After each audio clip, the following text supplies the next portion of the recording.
Harris County detention officer is now in jail as an inmate charged with capital murder. Gerald Wheeler was arrested yesterday afternoon, and to the transport in jail, his cell there was a short one. ABC 13 reporter Jessica Willey live with the response from the sheriff's office. Jessica. Yeah, Eric, Gerald Wheeler was arrested here at work yesterday afternoon and then taken to be booked into jail just across the street. Court documents show that he left work early the day Houston police say he and 3 others planned to rob a pimp for cash. We're going to do Wheeler, we're going to do Gerald Wheeler. Not present. Gerald Wheeler waived his right to an appearance in probable cause court last night, just a few hours separated from being on the other side of the law. The 21-year-old Harris County detention officer was arrested just before his shift at the Harris County Jail on Thursday for his role, Houston police say, in the capital murder of Otis Keith Parker in May. The defendant and his 3 co-defendants ambushed the complainant. According to court records, the murder was the result of a setup involving Wheeler, Jamal Brown, Quintiana Taylor, and Mariah Green to rob Parker of at least $1,500 in cash. It happened on Selinsky in southeast Houston. Parker was behind the wheel of the black Hyundai when he was shot to death after driving Taylor and another woman home from Baton Rouge with the cash the women made from dancing record state. There was planning and a flurry of text messages, some from Wheeler while he was on the job at the jail. Records say he texted one of the accomplices asking, quote, if he got a tool, also texting, quote, because I'm taking everything from everybody. Records say he left his shift at the jail early to be at the apartment complex for the alleged ambush. Brown was the trigger man. The 2 women fled after the shooting.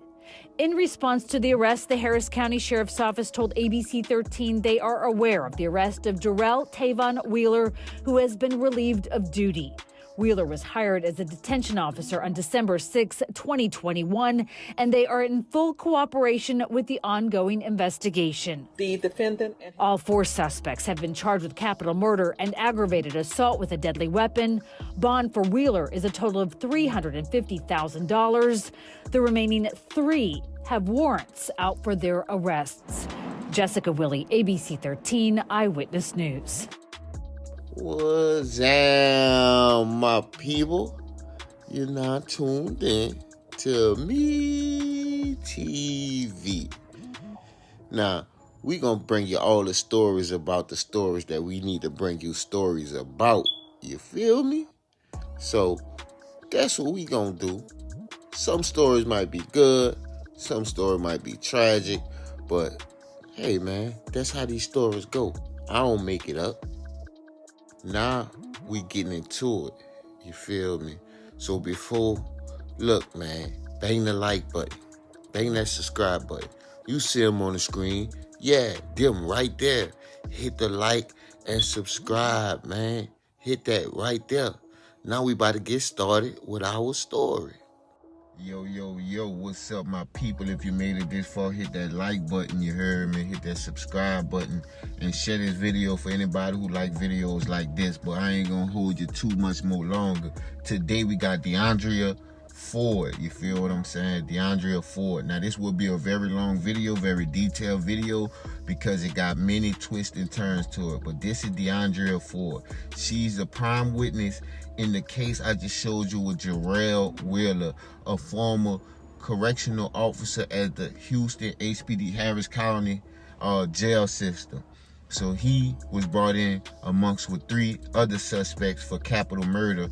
And DeAndrea Ford was one of the ladies who was in the car, the other lady who escaped. So it's a lot of twists and turns in this story. So I need y'all to stay tuned and pay attention. You heard me? 21-year-old mother has been missing after leaving her job on the east side. In new developments tonight, we have learned she is the main witness in a capital murder case involving a detention officer. ABC 13's Brooke Taylor spoke to her family and looked into whether officials believe the cases are connected. Brooke? Erica, her family tells me it's really unlike her to disappear, especially because she has a 4-year-old son that they say she would have definitely been checking in on. I just hope she's alive. This family says that hope is all they have to hold on to right now. DeAndrea Ford was last seen on September 22nd, leaving Diva's Bikini Bar and Grill on the East Freeway and Centerwood Drive where she works. Police say she was seen on surveillance footage with a man in a white van in the early hours.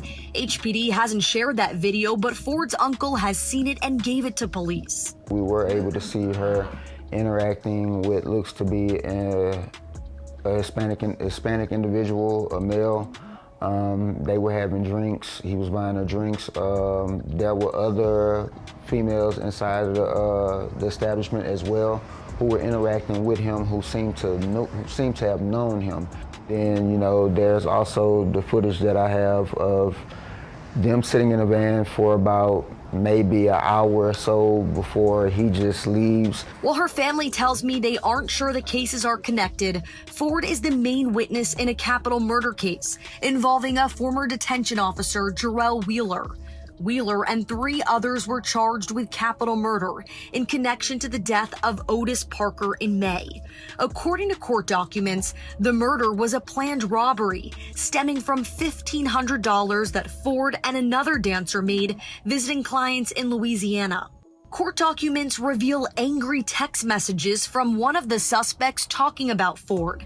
That text said, quote, "She ain't safe in Houston at all." As this family awaits answers, HPD says they're following leads and won't comment because it's too early on in the investigation. I really don't know what happened to her, but I'm hoping that she's safe and sound and that she can come home to us. Brooke Taylor, ABC 13 Eyewitness News.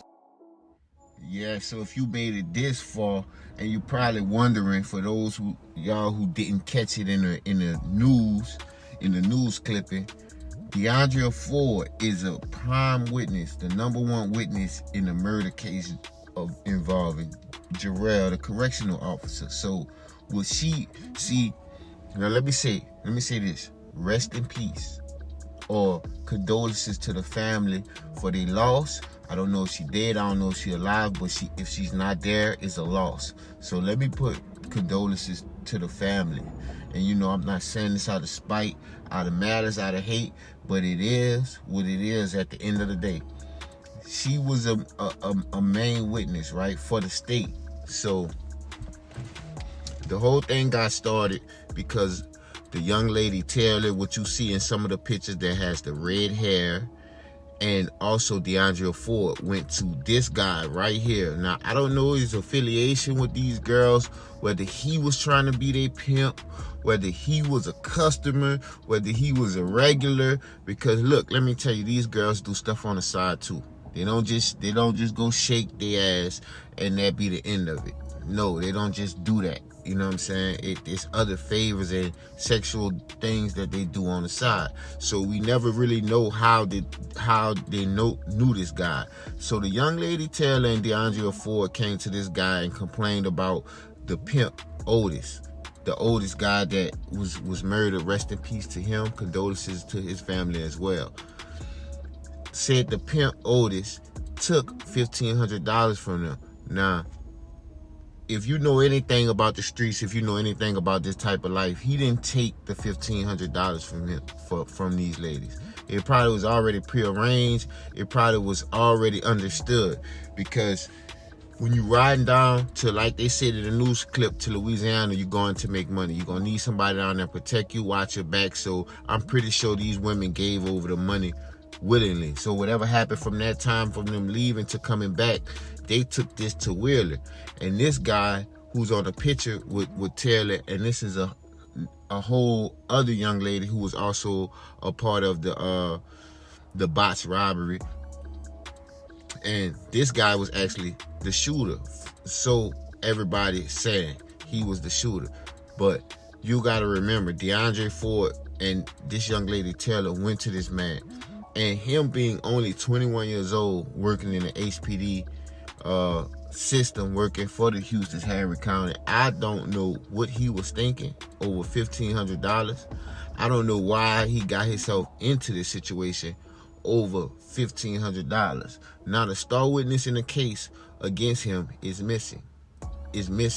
And the crazy part about it, that he don't have anything, as far as we know, as far as the public know, as far as the family know, he don't have anything to do with it at all. So DeAndre Ford and Taylor go to Wheeler and tell him side story or whatever, however the situation go. And now they go back to rob the guy and end up killing him. But the whole time, Taylor was in the car and DeAndre Ford was in the car as well. That's how the guy was able to get the drop on the Otis. You get what I'm saying? So the newscasters, not knowing that they actually set the man up, they say another girl got away. The other girl was actually DeAndre Ford. She got away, and she was playing like she had nothing to do with the whole situation, when the whole time it was her and Taylor that gave the drop on the guy so he can get robbed for the money. Now, it wasn't intentional for them to kill him, far as what I know.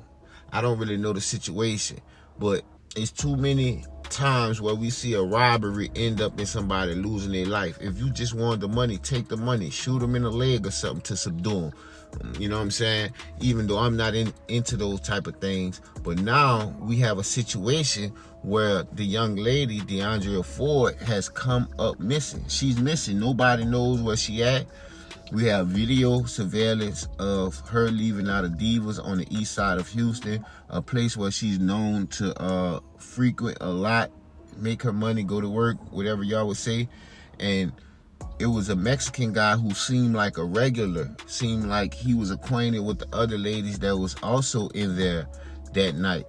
So obviously he must have been a regular too. Now let me tell you something. They have tricks. They have what these ladies call tricks, is guys who pay for sex, and they're not necessarily coming in for the woman to dance on them. So they call them tricks. So we don't know if this was one of her tricks or what, or how the situation went. But they was obviously caught on camera getting into a van, and they drove off to never see this young lady again. Now look here, let me tell you something. And it's no disrespect, but 9 times out of 10, strippers, women who strip and take off their clothes, are going to be doing sexual favors on the side. You gotta think about a Monday, Tuesday, Wednesday, when nobody's really going or frequenting the strip club. How are these women making their money? They're doing sexual favors on the side. They have regulars that they do sexual favors for, and even newcomers, of course, to keep the rotation going when they're outside of work, when they're not dancing, when they need to pay some bills. And that's just how it goes in a lot of city and in the stripper culture, period. That's just what it is. And especially in the Houston culture, females gonna sell that coochie quick, fast, and in a hurry. Yes, that's just how it goes. But this is a tragic, also tragic situation, because she had a 4-year-old son. She definitely had a 4-year-old son that needs her love, care, and protection. And now the family members are doing the best they can to try to raise this kid. And I need y'all to be very aware and very vigilant when you live in these type of lifestyles, ladies. Nobody telling you how to live, but if you're gonna live these type of lifestyles, take your losses how they come, and take your wins how they come too. If that was a loss, just take it as a loss. Now we have 3, 4, 5, 6 different lives involved in a situation over $1,500, and that's 1 month's worth of rent. 1 month's worth of rent. And all these people then jeopardize their whole life. Now this young lady's missing. Hopefully, the guy Jarrell doesn't have anything to do with it at this point, though. It really doesn't matter, because she's not here to be with her son. But let me know. I end it here. Yeah, be vigilant when you live in the street life, when you living from home to home, when you doing promiscuous things. You feel me? This could have happened to anybody, but don't ever sacrifice your life over 1 month's worth of rent. Not even 2 months worth of rent. Not even a year's worth of rent. So, with that being said, y'all like, comment, subscribe, you share, You feel what I'm saying? And let me know what y'all think in the comments, man. Let me know what y'all think about this whole entire situation. You feel what I'm saying? Because this is a wild and crazy story. I'll be back with another one. You already know, Me TV 1.0. You hear me?